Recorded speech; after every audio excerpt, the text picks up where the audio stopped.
Hi guys, it's sungeun. Welcome to Lifestyle C. If you are new here, I'm an interior designer and I create videos about poetic interior design and lifestyle. Today, I'm wondering how did you find me here on YouTube?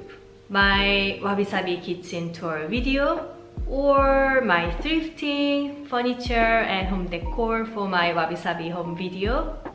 You guys probably found me from one of those videos, and in both videos I mentioned Wabi-Sabi inspired home decor.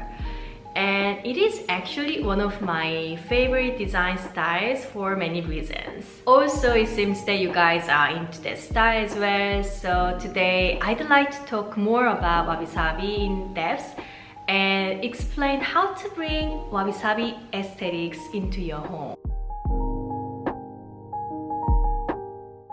According to Wikipedia, in traditional Japanese aesthetics, Wabi-Sabi is a worldview centered on the acceptance of transience and imperfection.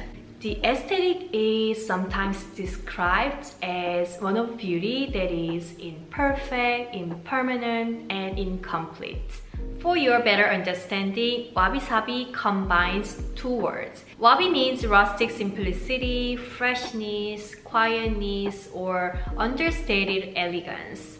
It can also refer to quirks and anomalies arising from the process of construction, which add uniqueness to the object. Sabi is beauty that comes with age, the patina of age, damage, or any visible repairs. Before we talk about elements of a Wabi-Sabi style home, I want to ask you guys to think about why you want to incorporate Wabi-Sabi into your home. Probably because of its mood. When you see Wabi-Sabi inspired images, I'm sure that you feel calm and tranquil. Wabi originally referred to the loneliness living in nature and isolation from society.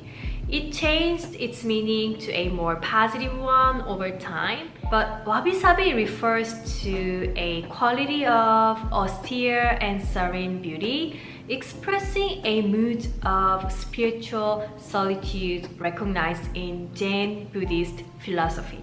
So when you incorporate Wabi-Sabi aesthetics into your home, you have the intention to create this serene mood and escape from stressful distractions. Your place has a strong influence on your actions, and a Wabi-Sabi home can give you more opportunities to contemplate, self-reflect, and seek solitude and spiritual repose. It gently leads you to relax, slow down, step back from the hectic modern society, and find the contentment and gratitude in what you do and what you have. In a Wabi-Sabi home, everything is pared down to the essential. There will be conscious restraint to be free from clutter and an intention of achieving an unadorned beauty. To achieve Wabi-Sabi aesthetics, we actually don't need overworked decoration. When we edit things down and let go of excessive items, the serene space can be more achievable. But in real life, it's not that easy to get rid of many things from our home, so I recommend curating things like a gallery. You can store extra items in a cabinet or the garage and rotate them with your intention. By the way, we are going to discuss more about actual Wabi-Sabi style home decor pieces soon. We need to understand the importance of the empty space.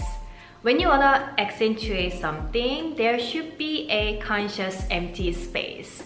In other words, to make the focal point pop, negative space is a crucial condition. For example, you can hang a piece of art above a console table and keep everything empty to fully showcase the energy of the art. If you still wanna add something a bit more, then just place an artistic object that goes well together. To amplify the dialogue between items and space itself, we need to feel comfortable leaving a generous amount of empty space. As we talked earlier, the Wabi-Sabi aesthetics are described as the beauty of imperfect, impermanent, and incomplete.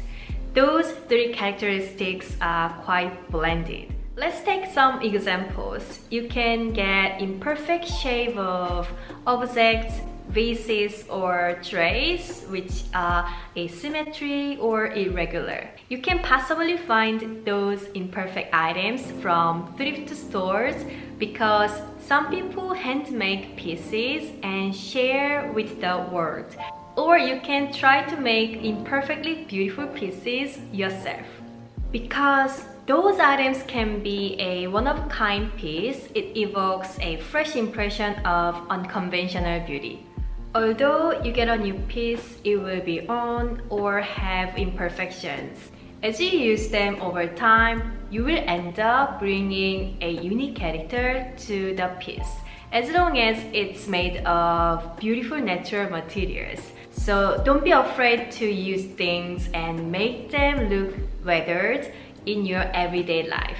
Another great example of Wabi-Sabi is kintsugi or cracked pottery filled with gold as a way to showcase the beauty of brokenness. Things from nature such as dried flowers, fading autumn leaves, fallen leaves on the table from the foliage, or empty branches are good examples of impermanence.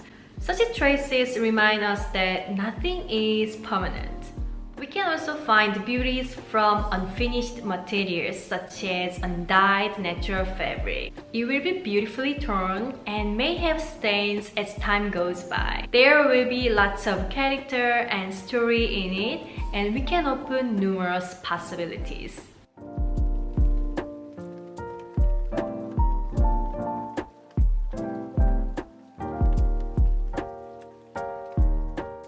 I value patina so much because it's not easy to achieve from manufactured products. Peeling paint, stripped walls, aged wooden panels, and rust can be a form of abstract art.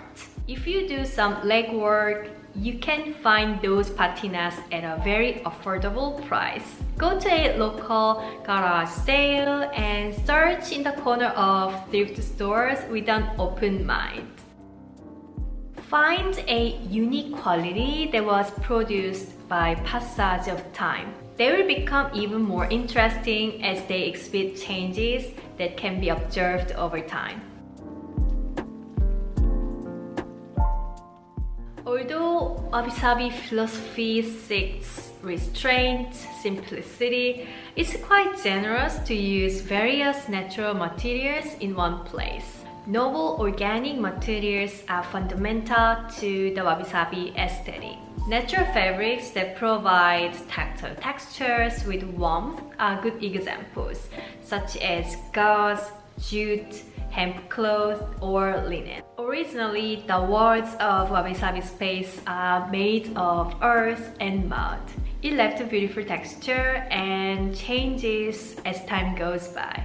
These days, we can still resemble the aesthetic by using lime wash paints. This natural material is developed for us to apply easily. Bare timber or reclaimed wood will be even more beautiful as time goes by. You can think of a rustic table in a country house. Earthenware, bowls, vases, or furniture also bring a touch of nature without pretense. Because natural materials will be beautifully aged, they will have strong voices. So you can still capture rustic elegance without perfect shape and additional details. For a wabi-sabi look, we might not need to get any new decor pieces. Go outside and find beautiful objects trouvé such as stones, driftwood, foliage, etc. and display them creatively. We can appreciate and celebrate the organic beauty of as it isnness. The ikebana style flower arrangement is perfect for wabi-sabi style home decor. Ikebana is the Japanese art of flower arrangement.